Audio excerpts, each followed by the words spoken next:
Eu quero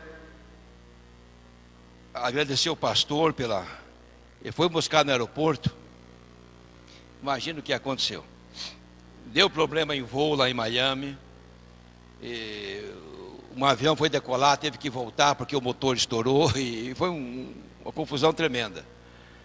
As minhas bagagens, eu não estava nesse voo, estava no outro voo. Minhas bagagens ficou para o outro dia, ficamos até 2 da manhã no aeroporto. Chegamos aqui, já é 3:30 da manhã. E como se não bastasse, o pastor ganhou de presente do guarda de São Paulo uma multa. Já pensou? Mas como recompensa disso, eu vou ficar 3 dias na casa deles para recompensar isso. Ah, meu Deus. Eu quero trazer nesta noite uma reflexão na carta que Paulo escreveu aos Romanos.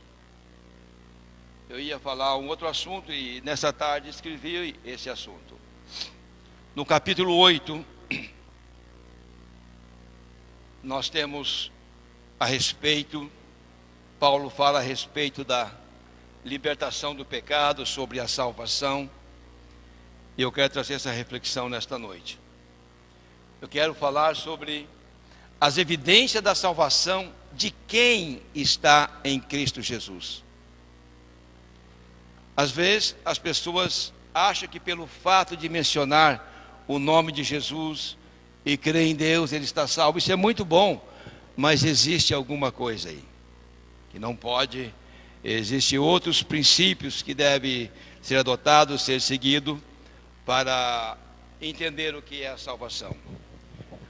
A leitura será do versículo 1 do capítulo 8 de Paulo aos Romanos até o versículo de número 13. Todos encontraram?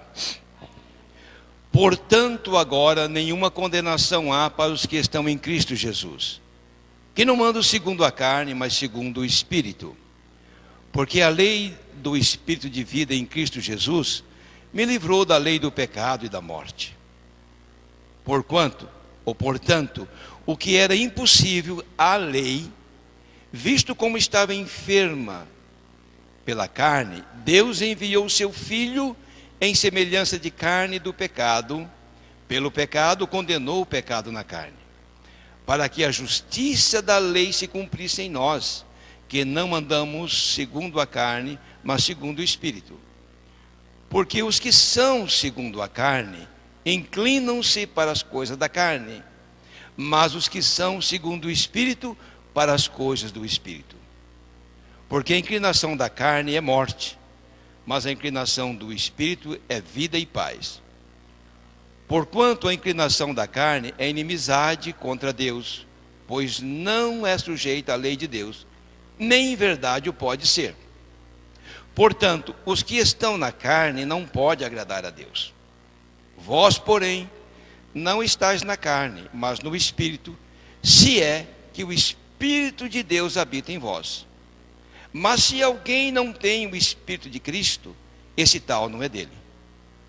E se Cristo está em vós, o corpo na verdade está morto por causa do pecado, mas o Espírito vive por causa da justiça. E se o Espírito daquele que dos mortos ressuscitou a Jesus habita em vós, aquele que dos mortos ressuscitou a Cristo também vivificará o vosso corpo mortal pelo seu Espírito que em vós habita. De maneira que, irmãos, somos devedores não à carne, para viver segundo a carne. Porque se viverdes segundo a carne, morrereis. Mas se viverdes pelo Espírito, mas se pelo Espírito mortificardes as obras da carne, vivereis. É uma leitura assim um tanto extensa, mas nós entendemos aqui que se fosse fazer um estudo teológico, e nós traria aqui os princípios que um salvo deve seguir. Que um salvo deve seguir. Temos que entender o seguinte, que o pecado já tinha controle dos desejos da carne quando a Bíblia, a lei, foi escrita. Como que vamos entender isto? Lembra-se que quando O que é o pecado? O pecado é quando nós fazemos o contrário do que Deus quer. Deus disse para Adão e Eva que eles não deveriam fazer tal coisa, que eles não deveriam comer daquele fruto, porque eles morreriam. E eles fizeram. Então eles foram de encontro à palavra de Deus. Deus disse para fazer desta forma, fizeram do outro. Então eles erraram o objetivo. Então isso chama-se pecado. Chama-se pecado. Por isso que a palavra pecado, na língua que foi escrito a Bíblia, o Novo Testamento, chama-se harmart, que vem de harmartia, que é pecado. Harmart é quando a pessoa erra um alvo. Daí que vem a palavra pecado. É errar, Deus mandou ir nessa direção, fez o contrário. Então isso é que vem a palavra pecado. Então quando Deus expulsa Adão e Eva do jardim, acompanhe bem o raciocínio para entender aonde vamos chegar. Então eles passaram agora a viver uma vida debaixo desta lei chamada pecado, porque agora o pecado dominava os desejos deles. Aquilo que eles gostariam de fazer já não tinha mais controle. Era a lei das coisas erradas que estava controlando eles. Um dia Paulo disse: miserável homem que sou, aquilo que eu quero fazer, eu não consigo. Mas aquilo que eu não quero, isso faço. Porque existe uma lei de pecado nessa carne, nesse corpo. Então, quando a lei foi escrita, o pecado já estava aqui. Observe o que diz o capítulo 5, eu vou ler para os irmãos. O capítulo 5, o versículo 12. Pelo que por um homem entrou o pecado no mundo. No mundo. Imagine o que Adão fez através dele. O pecado entrou neste planeta. Entrou nesse planeta Terra, aonde nós habitamos, através dele. As pessoas que haveriam de nascer, nasceria já contaminado com este pecado, com essa coisa ruim, por causa de Adão, porque desobedeceu a Deus. Pelo que o pecado entrou pelo homem, o pecado entrou no mundo, e pelo pecado a morte. A morte é separação. Deus disse que separaria o homem dele, se desobedecesse, e Deus o separou. Assim também a morte passou a todos os homens, por isso que todos pecaram. Porque até, observa bem aqui, porque até a lei, é o que está escrito aqui, estava o pecado no mundo. Mas o pecado não é imputado não havendo lei.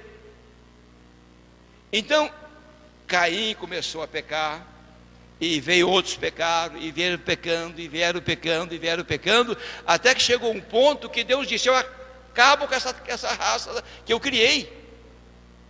Porque desde que Adão pecou, a imaginação do homem é sempre má.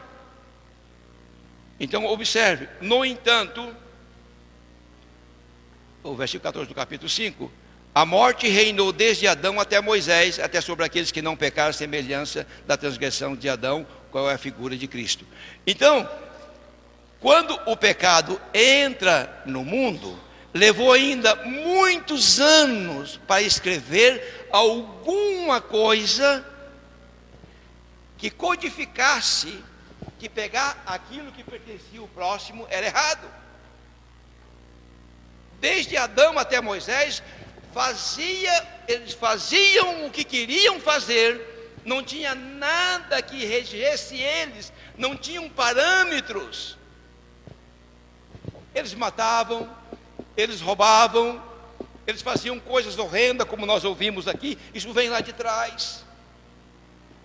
Não está escrito aqui, mas a história diz que apesar de antes dos 5 livros de Moisés ser escrito, havia um códice chamado Códice Murambi, que era um código ético e moral. Mas mesmo assim eles violaram aquele código ético e moral que é entre Adão e Noé. Eles violaram, eles faziam coisa horrenda. Homem casava com animais chamados, tinha as práticas mais horríveis chamadas zoofilia. Assim era o mundo depois de Adão. Por causa dele, as pessoas começaram a fazer essas coisas horripilantes. Então, quando chegou em Noé, Deus disse: eu não aguento mais, eu vou acabar. Então Deus enviou um juízo e destruiu todas aquelas pessoas. É como que agora eliminou o problema do mundo. Mas tinha 8 pessoas que agora ia repovoar a terra. Este era Noé, os seus filhos, as suas noras, obviamente sua esposa. Mas logo em seguida Noé também comete outro erro. E começa então as pessoas a cometer erros após erro, pecado após pecado. De Noé até chegar a lei, houve uma época chamada época da era patriarcal, onde o filho mais velho ficaria como responsável. Então havia uma lei dentro da família, havia princípios dentro da família. Porém, mesmo com essas regras da era patriarcal, cometeram coisas horripilantes também. Até chegar outro juízo, que é o de Sodoma e Gomorra. Naquela época, pedofilia, que tinha outro nome, a sodomia e outras coisas que não dá, eu não posso detalhar aqui, que respeita as nossas mocinhas, nossos garotos que estão aqui, e as pessoas mais velhas também, mas vocês entendem o que eu quero dizer. Era um nível tão baixo que estava a população, que Deus disse: eu vou acabar com esse povo. Mas tinha uma família de justo ali, que era Ló. Então Deus destruiu. É como que acabasse com aquilo. Olha o que acontece com Ló na caverna. Então essa lei de pecado vem dominando as pessoas. O pecado vinha dominando, até que Deus, que tinha as coisas, tinha que cumprir dentro de uma ordem cronológica, dentro do plano divino, até que Deus então, através de Jacó, aquela história, da era patriarcal, olha o que acontece. De Jacó viria então agora José, os seus filhos, que aquela família formaria a nação que Deus queria, para que através dessa nação houvesse algum parâmetro, algum escrito, alguma lei que colocasse o homem no seu devido lugar e que freasse um pouco o pecado. Então olha o que acontece. O que aconteceu com José, aquela história toda. De repente os filhos de Jacó, que eram os que seriam os primogenitores da futura raça, ou da futura nação, eles também se corromperam. Houve incesto de sogro com nora, que é o caso de Tamar com Judá. De Tamar, da onde vai vir mais tarde a linhagem, enfim, não adianta, eu não quero entrar em detalhes disso aqui. Então o pecado está sempre dominando, sempre causando problema no meio das famílias. Então agora nós temos no Egito milhões de pessoas que vão sair para uma terra, aonde aquela terra seria a terra deles, ali seria a nação, e ali haveria uma lei. E essa lei ia dizer que isso é pecado, isso é errado, isso é errado, isso é errado. Quem fazer isso vai morrer. Então, olha o que vinha acontecendo. Eles vêm agora, saem do Egito, então Deus dá a lei para Moisés. Mesmo com o rigor da lei,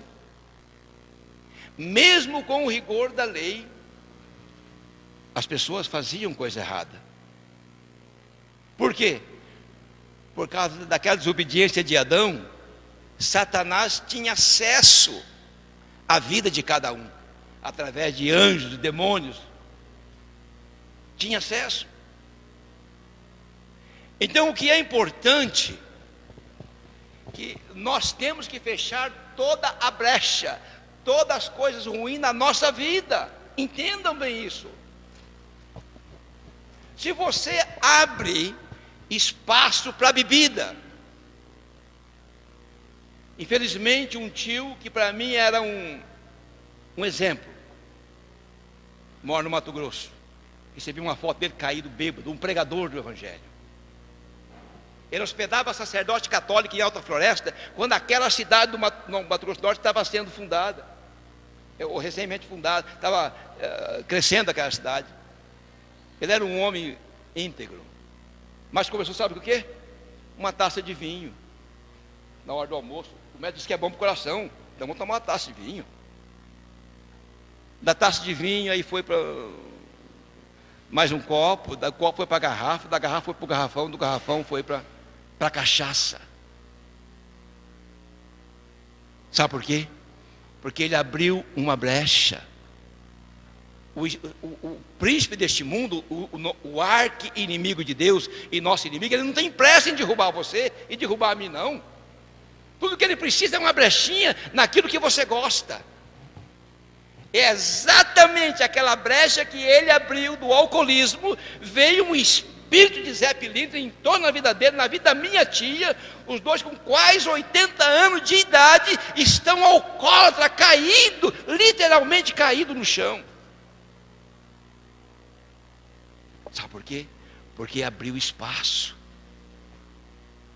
Nós precisamos entender que neste mundo nós estamos em uma batalha constante, gente. Então olha bem, o povo de Israel abriu espaço para pequenas coisas, e aquelas coisas aconteciam. Então veio a lei. Deus disse: agora é o seguinte, a alma que pecar, essa morrerá. Matavam pessoas apedrejadas, como era a lei que mandava. Matava as pessoas enforcadas, como o caso de Moisés mandou enforcar muitas pessoas, e assim por diante. Mas mesmo assim as pessoas não tinham condição ou condições de vencer aquela lei dentro deles, de querer fazer uma coisa boa e não poder, porque fazia a coisa errada, que era pecado. Então a lei é dada a Moisés, havia rigor, mesmo assim veio Jesus. Olha bem, mesmo dentro da lei, houve a prefiguração nos símbolos, nas cerimônias, havia uma prefiguração de que haveria um que daria forças a ele para vencer aquele pecado. O povo de Israel tinha muitas cerimônias. Alguém pecava, levava um cordeiro. Então o sacerdote pegava o sangue daquele cordeiro, ia lá e fazia o sacrifício, estava coberto o pecado dele. Mas havia um cuidado de Deus, que se porventura, entre milhões de pessoas, que era muito grande a nação de Israel, se alguém houvesse pecado, e não foi lá para levar o cordeiro, então tinha o chamado dia da expiação. Era feito uma vez no ano, aonde traziam 2 bodes, lançavam sorte, aquele bode que ia ficar, então degolava o outro, pegava o sangue daquele bode em uma bacia, aspargia sobre aquele bode emissário que ia levar solto no deserto, e Arão, sumo sacerdote, colocava a mão na cabeça daquele bode e confessava o pecado de toda a nação de Israel, que Deus tivesse misericórdia e que não matasse eles, e por um ano então aquele sacrifício valia. Aí Arão pegava aquele sangue de bode e entrava no tabernáculo, que era uma figura do céu na terra. Observe bem que o tabernáculo tinha o altar do holocausto, que é onde que imolava os animais, que apontava para o Calvário. Entre o altar do holocausto até a tenda da congregação, havia um espaço e havia uma bacia com água, que após o sacrifício eles se lavavam naquela água, que representava a caminhada entre a cruz até o céu. Nós temos que se lavar com a palavra do Senhor. Jesus disse: vós estáis limpos pela palavra que eu tenho falado. Então ele pegava o sangue e entrava no segundo véu, e jogava o sangue em cima do propiciatório, que era uma caixa retangular. Ali estava a arca, coberta aquela tampa de ouro. Ele jogava o sangue naquelas pontas, e Deus olhava do céu e disse: eu não vou matar o povo, porque alguém entrou no santo do santo, que o Santo Santo representava o trono de Deus, o céu na terra.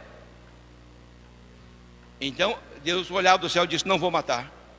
Por mais um ano o povo pecava novamente, pecava e voltava todos aqueles. Então Cristo estava prefigurado ali como? Na pessoa do sumo sacerdote Arão. A Bíblia diz em Hebreus, eu creio que no capítulo 9, que nós temos um sumo sacerdote, um como nós, que pode entender as nossas fraquezas. Ele entrou não nos tabernáculos terrestres, mas nos tabernáculos eternos. Ele entrou com seu próprio sangue e fez expiação, não por uma nação, mas por todos aqueles que haveriam de crer nele. Ele chegou e disse: Pai, o sacrifício está pronto, com meu próprio sangue. Observe bem isto. Então Jesus estava prefigurado lá atrás, mas eles ainda continuavam pecando, e continuavam pecando, e continuavam pecando, até que um dia Deus enviou Jesus, o seu próprio Filho. Ele enviou o Verbo eterno, e Jesus se fez carne, como eu e você. Jesus sentiu todas as guerras que um homem e uma mulher sente no seu corpo. Sentiu todo o desejo, todas as coisas não boas também, ele sentiu, para poder entender a situação do ser humano caído. Jesus veio a este mundo, vinha pessoas podres de pecado, pessoas caídas no lamaçal do pecado. Chegavam para Jesus e ele disse: perdoado está o seu pecado, vai, não peque mais. Então Jesus só perdoou e salvou, ele não condenou ninguém. Ele não veio a este mundo para condenar ninguém, ele perdoou as pessoas. Agora as pessoas que agora estavam perdoadas deveriam manter um estilo de vida e não voltar a praticar mais aquilo, que é o caso de Maria e outras, diz: vai, não peque mais. Lembra da mulher pecadora? Lembra a humilhação daquela mulher? Leia o texto com atenção. Diz que os fariseus pegaram aquela mulher e disse: mestre, nós apanhamos esta mulher no pleno ato. Imagina a vergonha dela, a humilhação daquela mulher. Arrastaram ela, quem sabe pelo cabelo, ou foi empurrando, levaram até Jesus, e disse: mestre, nós temos uma lei. Mas a lei estava enferma por causa do pecado, porque todas as pessoas que estavam ali para condenar aquela mulher também cometiam pecado, à semelhança daquela. A lei diz que tais pessoas têm que morrer apedrejadas, e tu que diz?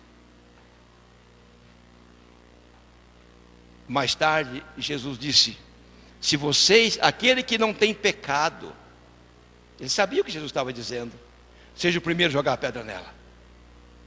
Todas as pedras caíram no chão.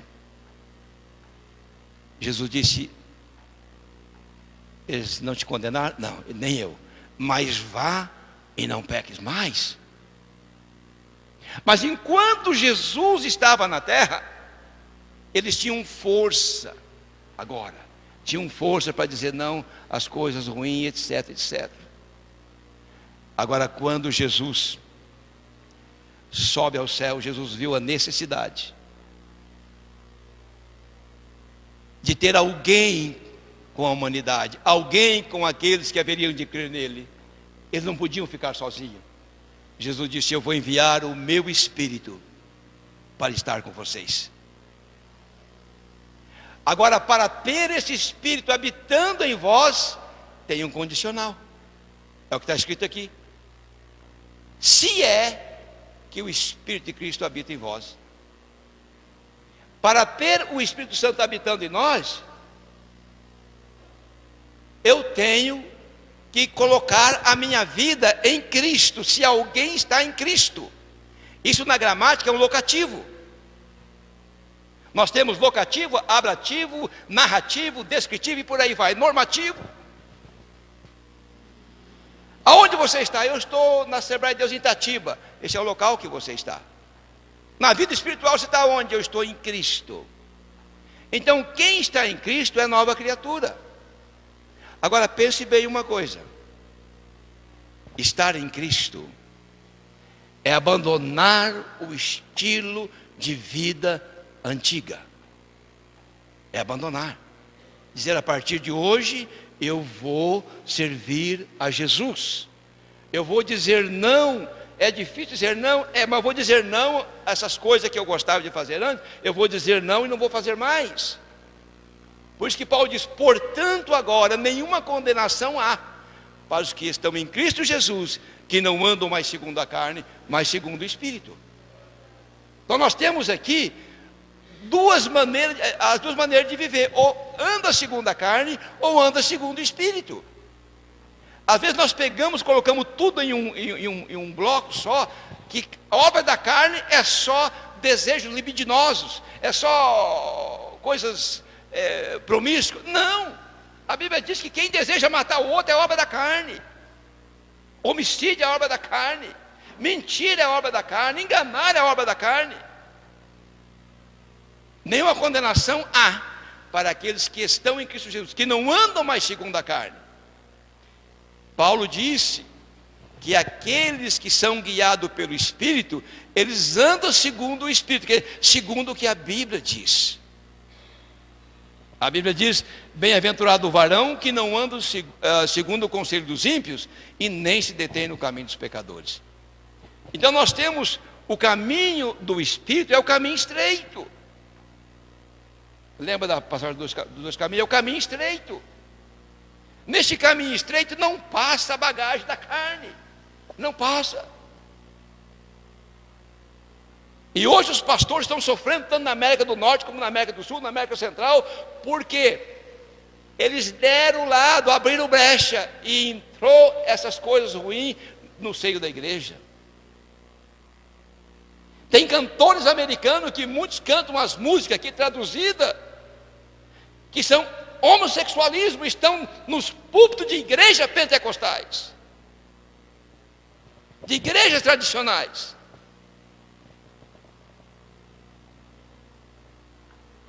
Eles não podem falar nada, porque eles são cantores famosos, de renome internacional, estão lá.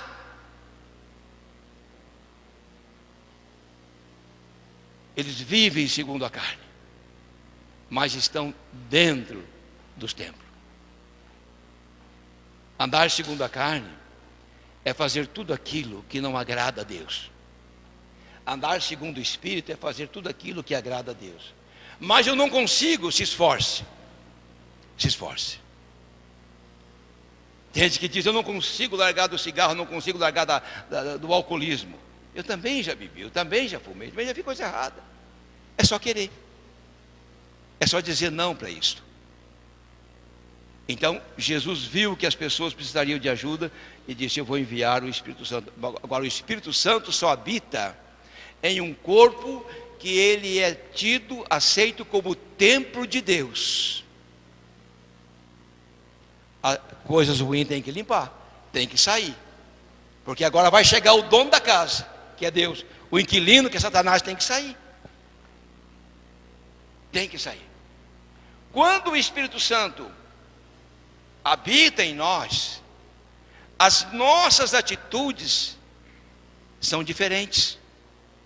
A nossa maneira de agir é diferente. Sabe por quê? Porque o Espírito que traz vida e traz paz está habitando em nós. Embora os nossos desejos é fazer, é a hora de explodir com fulano, com Beltrano, é a vontade de falar um monte de coisa, mas a gente não fala, sabe por quê? Porque há um temor de Deus dentro da gente. Há um temor. E outra, as evidências da salvação de quem é salvo, ela tem que parecer, se eu estou em Cristo, tem que aparecer que eu sou um cristão. Eu não posso fazer coisa errada. Eu tenho que tomar cuidado, eu tenho que andar, entende? Porque o Espírito Santo veio para morar. A batalha espiritual se entende da seguinte forma: se você está andando por aí e vem um pensamento ruim, um pensamento podre, seja o pensamento que for, e é podre, tem alguém maligno em volta de você, fazendo você pensar aquilo. E você pensa que é você, mas não é, é um espírito que está ali. Sabe o que você faz? Verbaliza, diz: espírito do fundo do abismo, eu te rejeito, eu rejeito esse pensamento. Ele diz: uau, como é que ele entendeu isso? Chama-se batalha espiritual. E quando você está andando na rua, no trabalho, e vê um pensamento bom: não, hoje eu vou orar, amanhã eu vou jejuar, de madrugada eu vou orar, eu vou fazer um propósito, ler a Bíblia, alguma coisa. Esse pensamento é de Deus. Aí você fala: graças, obrigado Espírito Santo por esse pensamento. Isso é batalha espiritual. Você está mantendo conectado com Ele. Conectado com Ele. Então o Espírito Santo vem morar, habitar neste corpo. Agora, se eu deixar um espaço neste corpo, o inimigo pode entrar. E pode causar grandes estragos. E daí fica ruim. Quantas pessoas que perdem a salvação por coisas mínimas. Mas não foi aquela coisinha mínima que ele fez na hora, não. Aquela coisa mínima abriu espaço para outras e outras e outras e outras. E quando vê, ele não tem mais força. Então nós precisamos. Jesus viu que nós precisávamos e disse: eu vou enviar o Espírito Santo. Então ele disse aqui que nós vamos vencer, porque o Espírito Santo está conosco. É o que diz o texto. Se o Espírito de Cristo diz assim, que nós vencemos, nós não andamos segundo a carne, mas segundo o Espírito. Aí tem um condicional: se é que o Espírito de Cristo habita em vós. Então agora voltando lá atrás um pouco, lembra-se quando Moisés escreveu os 5 livros da lei, já tinha coisa errada no mundo. Então ele codificou: isso é errado, isso é errado, isso é errado, isso é errado, mas não resolveu nada. As pessoas não obedeceram e continuam desobedecendo, e continuam desobedecendo, e até hoje continuam desobedecendo. Mas quando chega em Cristo, nós temos força, por causa do Espírito Santo que está conosco. Nós temos força. Portanto, agora nenhuma condenação há para os que estão em Cristo Jesus.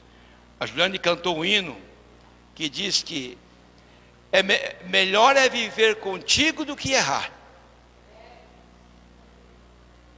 Tem hora que não é fácil. Eu vou dizer aqui, porque eu posso dizer que eu sou o pai dela. Eu tenho orgulho da minha filha. Ela é nova, está 7 anos separada e mantém-se firme. Eu louvo a Deus por essa igreja. Eu louvo a Deus pelo pastor. Porque aqui é uma âncora. Aqui é uma âncora. Tem muita gente que não tem força para isso. Quem sabe ela pode arranhar em outras coisas, mas isso, até agora Deus tem ajudado ela. Sabe por quê? Porque ela dá vazão ao Espírito Santo na vida dela. Às vezes está lendo a Bíblia, às vezes está cantando o hino, às vezes está lendo alguma coisa que edifica. No tempo que você tiver de folga, coloca coisa boa dentro de você. Lê a Bíblia, ora, jejum. Faça alguma coisa que traga crescimento espiritual, que traga edificação para você. E procure uma igreja, fique na igreja, nunca saia da igreja. Nunca saia. Porque aqui é um lugar aonde os irmãos se reúnem e junto é mais fácil de vencer. Junto é mais fácil de vencer. Então o Espírito Santo nos ajuda nessa batalha espiritual, nos ajuda. Eu peço a Deus, eu sou pai, eu sou avô, o meu filho mais novo casou agora faz 2 semanas, tenho outro solteiro ainda, e eu não tenho espaço para errar. Eu não tenho espaço. Eu tenho uma história de ministério, eu tenho uma história de vida. eu tenho filhos, eu tenho um neto. Desculpa a minha falta de modéstia, eu sou muito conhecido no Paraná, aqui em São Paulo, em parte de Minas, lá nos Estados Unidos, sou muito conhecido, porque ninguém lembra do meu aniversário, ninguém manda mensagem, mas deixa eu fazer uma coisa errada. Esse WhatsApp, esse Facebook aí, olha, em minuto destrói, entendeu? Eu não tenho espaço para errar. Celebrei 37 anos de casado agora com a minha esposa. Agora, tem hora que você tem que ter coragem de dizer não para aquilo que é errado. Tem que dizer não. Tem que dizer não. O nosso Senhor Jesus Cristo, antes de partir, ele fez essa promessa do Espírito Santo. Agora imagine a obra do Espírito Santo na vida de uma pessoa. Se você der lado para ele, ele vai te convencer de coisas que você está fazendo e não deve fazer, e de coisas que você não está fazendo e deve fazer. Isso é a ajuda do Espírito Santo, porque muito em breve virá o nosso Senhor Jesus Cristo buscar a igreja. Muito em breve. Lembra-se de uma coisa: a nossa oportunidade é agora. Deus se agradou da gente, e nós estamos servindo a Ele com toda a fraqueza, mas nós estamos aqui servindo a Ele. Não perca esta chance, não troque a sua salvação por nada, não troque. A trombeta de Deus vai soar, e se você perder esta oportunidade, será difícil a outra. Será difícil a outra. O céu é um lugar lindo, a Bíblia relata como que é o céu. A Bíblia diz, Jesus no sermão, ele ensina, disse: bem-aventurado os limpos de coração, porque eles verão a Deus. Se o Espírito Santo está dentro do seu coração, o seu coração é limpo, a casa está varrida, a casa está adornada, nós veremos a Deus.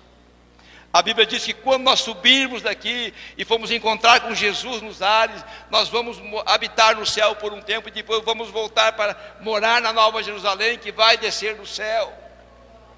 E essa Nova Jerusalém só vai entrar nela quem aceitou a redenção pelo sangue de Cristo Jesus.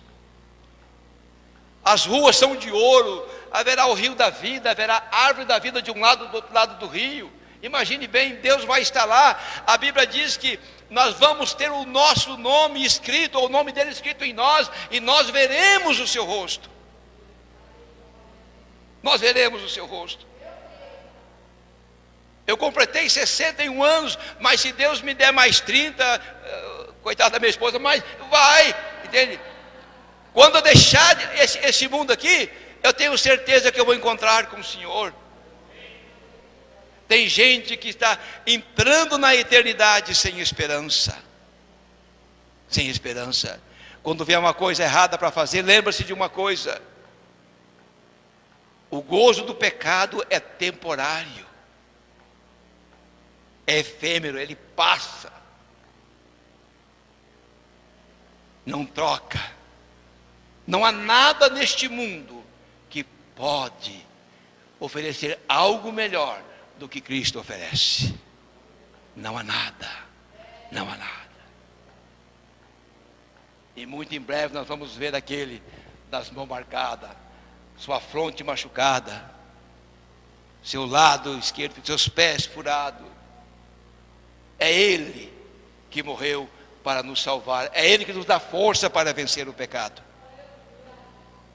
Se você está em Cristo, nenhuma condenação há para você, desde que você não anda segundo a carne. É impossível uma pessoa estar em Cristo e andar segundo a carne. Ou você é, ou não é. Que Deus abençoe, que Deus ajuda a cada um de nós. A proposta dessa reflexão que eu trouxe nessa noite é que para vencer a carne, nós precisamos do Espírito Santo. Se você não é batizado com o Espírito Santo, busque, que uma hora você vai ser batizado. Essa promessa, o teu nome está lá para receber ela. Creia somente, Ele irá te batizar. Você vai ver o que é, quão glorioso é a experiência de ser batizado com o Espírito Santo. Portanto, se nessa noite você tem certas dificuldades em certas áreas da sua vida, clame pela misericórdia do Senhor. Dobre o seu joelho, abre a sua boca, que Ele abre o céu. Ele irá te responder, Ele irá te dar força. Eu já encontrei parada difícil no ministério, como já disse no começo, para ajudar pessoas. Pessoas envolvidas com drogas pesadas nos Estados Unidos. E Deus me ajudou.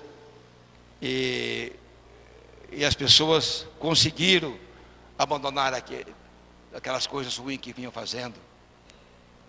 Pessoas que os pais pensam que estão trabalhando lá, estão sendo dançarinas. Conheço muitas famílias daqui do interior de São Paulo, não vou dizer a cidade, que pode ter alguém que conhece, que estão trabalhando em lugares perigosos. Mas vamos ficar firmes.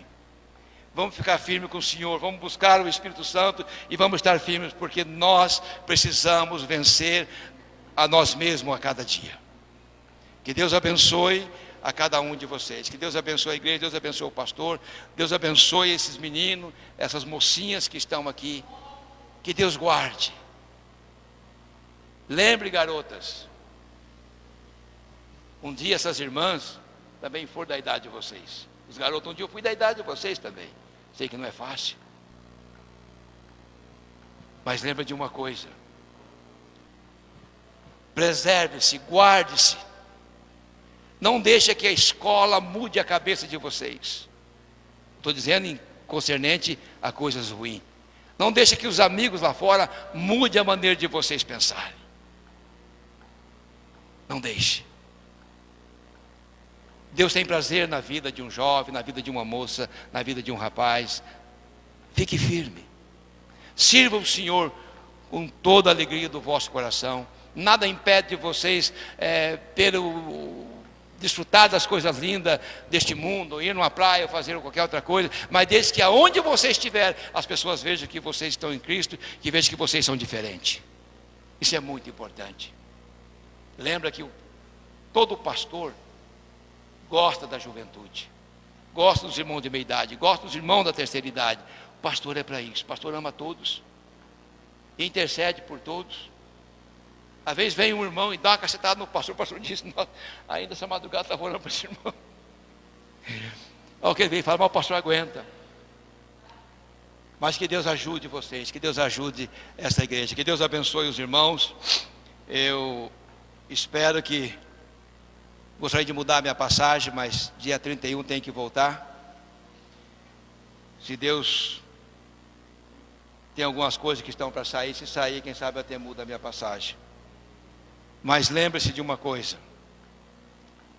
Eu quero endossar aqui o que o pastor falou a respeito daquela região que precisa de ajuda. Ajude o pastor. Se o pastor pedir ajuda, ajuda. Se ele pedir é porque está precisando mesmo. Ajude. Faça um sacrifício. Faça um sacrifício. Lembre-se que nós temos pelo menos 3 tribunais, nós vamos comparecer em um, que é o tribunal de Cristo.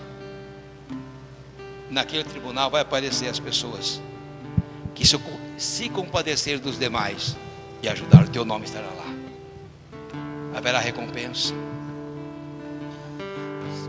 Quem sabe você ia fazer um amigo secreto? Pega uma criança do vale para amigo secreto. Um amigo oculto, ele não te conhece. Sabe, você comprar um presente de 30 reais, 40 reais, não sei. Faça isso. Faça o seu esforço. E ajude. Vamos ajudar o pastor. Vamos aliviar um pouco a carga dele. Quem sabe você tinha algum programa, sacrifica isso e ofereça ao Senhor. Eu estou falando isso com temor. Aqui não é uma igreja caça-níquel, não, gente. Aqui é uma igreja quando pede porque está precisando. Faça isso. Eu tenho muitos amigos, mas nenhum amigo meu é oculto. Tudo mas eu quero, com a ajuda de Deus, esse ano que vem, poder arrumar mantenedores que assumam as crianças, igual eles fazem com crianças do Haiti e de outros países, ajudar essas crianças. Vou que ajudar. Eu quero mandar aqui para ajudar o pastor. Deus abençoe os irmãos, no nome de Jesus.